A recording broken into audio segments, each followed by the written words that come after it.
Hello student, कैसे हैं आप सब। उम्मीद करता हूं आप सब अच्छे होंगे, मस्त होंगे, बेहतर होंगे। क्लास 12th में हिंदी में प्यारे बच्चों त्रैमासिक का थोड़ा सा कुछ आइडिया आपको यहां पर मैं देना चाहता हूं। क्योंकि एमपी बोर्ड में आपका त्रैमासिक का पेपर होने जा रहा है 7 अक्टूबर से। और बहुत सारे बच्चे तो अभी ऐसे भी होंगे कि जो हिंदी को बिल्कुल साइड में रखकर चल रहे होंगे, हिंदी की तो बिल्कुल तैयारी ही नहीं कर रहे हैं भाई साहब। तो फिर आपको थोड़ा सा इस मॉडल पेपर में, चूंकि सरस्वती स्कूल यानी सरस्वती शिशु मंदिर विद्यालय है आपका, उस विद्यालय का ये पेपर है। और बहुत सारे बच्चे तो देख भी रहे होंगे कि सर हाँ हमने तो ये पेपर दे लिया है। तो कोई बात नहीं, मैं गवर्नमेंट स्कूल में जो पढ़ रहे हैं बच्चे उनको मैं थोड़ा सा यहाँ पर कुछ सजेशन देना चाहता हूँ कि इस पेपर से आपको क्या क्या सीख मिल सकती है, वो चीज़ मैं यहाँ पर आपको सिखाने वाला हूँ। सबसे पहली बात तो प्यारे बच्चों, जो आपका हिंदी का पेपर आने वाला है वो 80 नंबर का आएगा। देख सकते हैं आप लोग, ये बिल्कुल 80 नंबर का है ना। इसमें 20 नंबर यहाँ पर प्यारे बच्चों नहीं जोड़ा गया है। कहीं ना कहीं आपका एक प्रकार से जो स्कूल में प्रोजेक्ट वगैरह होता है वहां से नंबर निर्धारित करने के लिए कहा गया है। अब देखिए बोर्ड एग्जाम में तो ऐसे 100 नंबर का ही आना चाहिए, लेकिन अभी यहाँ पर आप देखो, ठीक है, यहां पर जो ऑब्जेक्टिव क्वेश्चन है 40% तो 32 नंबर।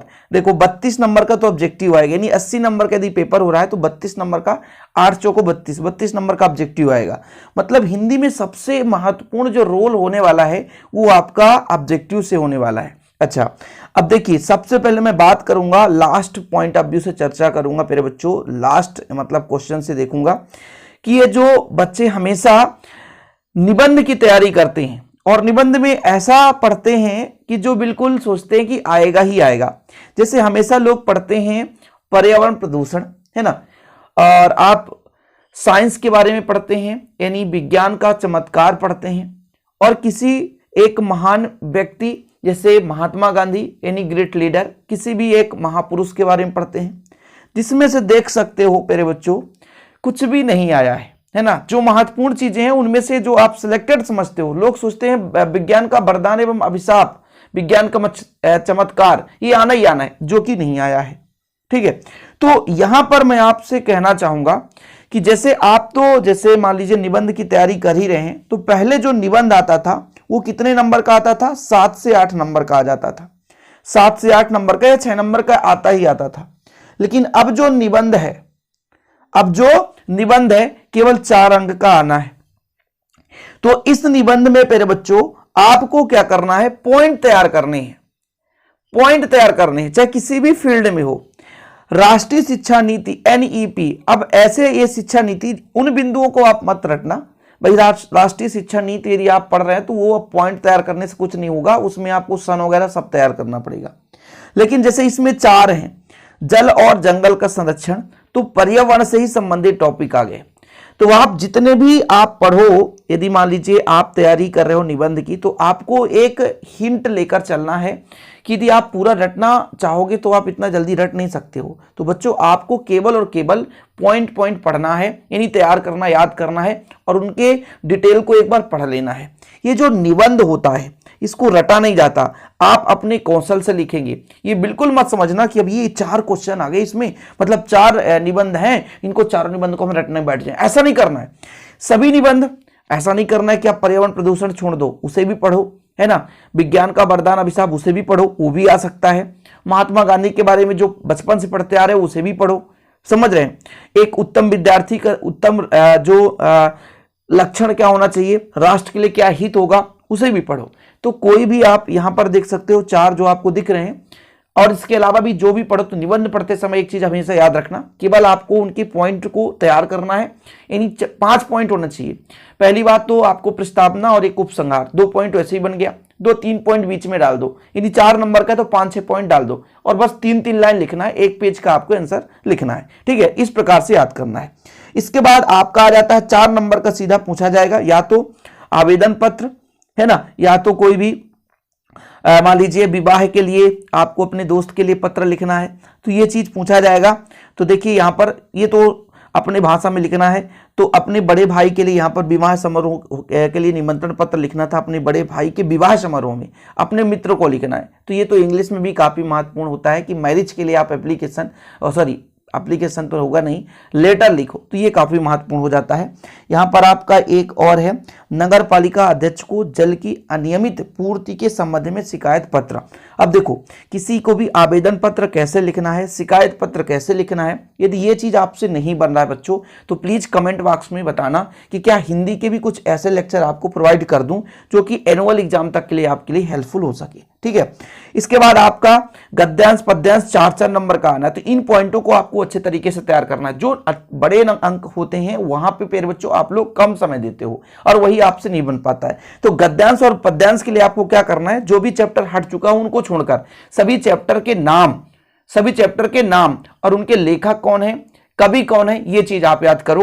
तो संदर्भ और प्रसंग में आपको 1-1 नंबर मिल जाएगा, रह जाएगा व्याख्या 1 नंबर का, और फिर लास्ट में आपका जो निष्कर्ष लिखना होता है। ठीक है, तो ये चीज आप यदि तैयार कर लेते हो कि अध्याय का नाम किस अध्याय से लिया गया है और किस लेखक द्वारा लिखा गया है या किस कवि का ये कोई कविता है, तो ये चीज आपको पता होगा, तो 2-2 नंबर यहां से आप आसानी से 4 नंबर, यानी 4 में से आप 2-2 अंक आसानी से प्राप्त कर सकते हो संदर्भ और प्रसंग से। प्रसंग क्या है, किसके बारे में वर्णन है, थोड़ा सा भी यदि आप समझा देते हो, तो जैसे यहां पर एक मैं एग्जाम्पल के तौर पर समझाना चाहूं कि मैं जग जीवन का भार लिए फिरता हूं, फिर भी जीवन के लिए प्यार क्या है, जीवन में प्यार लिए फिरता हूं, कर दिया किसी ने झंकृत जिनको छूकर मैं सांसों को 2 तार लिए फिरता हूं। मतलब कवि ने यहां पर अपने जीवन को किसी अन्य व्यक्ति के जीवन को संवारने के लिए या किसी अन्य व्यक्ति के दायित्व को उभारने के लिए वर्णन किया है, यानी अपने जीवन को अन्य व्यक्ति के लिए यहां पर लगा रहा है। तो जरूर नहीं कि जो आपके गाइड में उसको रट्टा मारो, ऐसा नहीं है, अपने भाषा में कि वास्तविक रूप से यहां पे कवि कहना क्या चाहता है, समझ रहे हैं, मतलब दूसरे व्यक्ति के लिए हेल्प के लिए कुछ बात कर रहा है। ठीक, चलिए इसके बाद आप यहां पर वाक्य परिवर्तन है ना, नकारात्मक वाक्य, प्रश्नवाचक वाक्य, विस्मयादि बोधक वाक्य, तो ये ऐसे वाक्य परिवर्तन करना है। चलिए कुछ हम बात कर लेते हैं यहाँ पे क्वेश्चन आंसर। तो आप ध्यान रखिएगा, एमपी बोर्ड के जितने भी बच्चे हैं तो उन प्रश्नों को तैयार करें जो भाई साहब एमपी बोर्ड से नहीं हटा हो, यानी जो हट गया उसे पढ़ना बिल्कुल नहीं है, त्रैमासिक में बिल्कुल नहीं आएगा। कुछ बच्चे कहते हैं कि सर जो हट गया क्या वहां से तो क्वेश्चन नहीं आएगा, ऐसा नहीं है। आप पेपर बनाने वाले मूर्ख बैठ जाए तो बात नहीं है, लेकिन कहा गया साफ जो हट गया उसमें से एक भी क्वेश्चन पूछने वाला नहीं है। ठीक है, ऑब्जेक्टिव देखो, ऑब्जेक्टिव तो पहले बाद में देख लेंगे, पहले यहां पर देख लो कुछ आपके ग्रामर पोर्शन से, मतलब हिंदी व्याकरण से क्वेश्चन कैसे बनते हैं।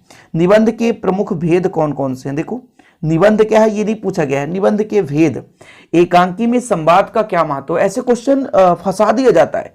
अब ऐसा नहीं पूछा गया एकांकी और एकांकी से आप क्या समझते हो, इसका कुछ मतलब इनके एकांकी बात के कुछ नाम लिखिए और उनकी रचना, ये कुछ नहीं पूछा है। एकांकी में संवाद का क्या महत्व है, मतलब जो हिंदी को हल्के में ले रहा है ना वो रोएगा, लास्ट में रोना ही पड़ेगा। तो हिंदी को ऐसे हल्के में मत लो और तैयारी शुरू कर दो। ठीक है, इसके बाद और रस के अंग, रस के 4 अंग, ये तो आप 9th से पढ़ते आ रहे हो है ना, रस के 4 अंग। रस से क्वेश्चन आना है, रस से 2-3 नंबर का क्वेश्चन हर वर्ष पूछा जाता है। देखो रस यदि तैयार कर लेते हो तो चाहो तो मेरा पुराना लेक्चर देख सकते हो कि रस का एक वीडियो है जिसमें सभी रस को समझाया हूं मैंने, तो वहां पर आप रस का एक देख सकते हैं वीडियो जिसमें आप पूरा कंप्लीट समझ जाओगे। ठीक है, इसके बाद कृतवाच्य, मिश्रित वाक्य, कर्मवाच्य, इन्हें तैयार कर लीजिए। ग्रामर पोर्शन से ज्यादा क्वेश्चन वैसे देखने को आपको नहीं मिलेंगे फिर बच्चों, 2-4 क्वेश्चन आपको देखने को मिल रहे हैं, यहाँ पर देख सकते हैं। मुख्य रूप से यहाँ पर ज्यादा क्वेश्चन है, ग्रामर से यहाँ पर ऑब्जेक्टिव क्वेश्चन हो सकते हैं। यहाँ पर देखो जरा है ना, ग्रामर से ऑब्जेक्टिव क्वेश्चन 6-6 नंबर का, 6 नंबर का पहला क्वेश्चन है, दूसरा क्वेश्चन जो है 6 नंबर का है। तो आप चाहे स्क्रीनशॉट ले सकते हो इन प्रश्नों को, यहाँ के टेलीग्राम में मैं शेयर कर दूंगा, शिव कोचिंग क्लासेस का टेलीग्राम है जहां पे ज्वाइन कर लेना आप लोग। ठीक है, आप लोग ज्वाइन कर लेना शिव कोचिंग क्लासेस पे। देखिए स्क्रीनशॉट ले लीजिए और इनका सभी ऑब्जेक्टिव आप तैयार कर लीजिए। प्रबंध काव्य के भेद, कौन कौन से चैप्टर हटे हैं उन्हें बिल्कुल तैयार नहीं करना, ये वैसे ब्लूप्रिंट के आधार पर ही क्वेश्चन बनाया गया है। ये है कि गवर्नमेंट स्कूल में हो सकता है कम सिलेबस आता है और जो सरस्वती स्कूल होता है इसमें अधिक सिलेबस कवर कराया जाता है हमेशा। ठीक है, जैसे त्रैमासिक में सरस्वती स्कूल में ज़्यादा पोर्शन से आता है, लगभग 35 नहीं, लगभग 50% तो नहीं कह सकते, लेकिन 45% फिर भी कोर्स त्रैमासिक में ही दे दिया जाता है, और अर्धवार्षिक आएगा तो 100%। ये रहा रिक्त स्थान का कुछ ऑब्जेक्टिव देख लो।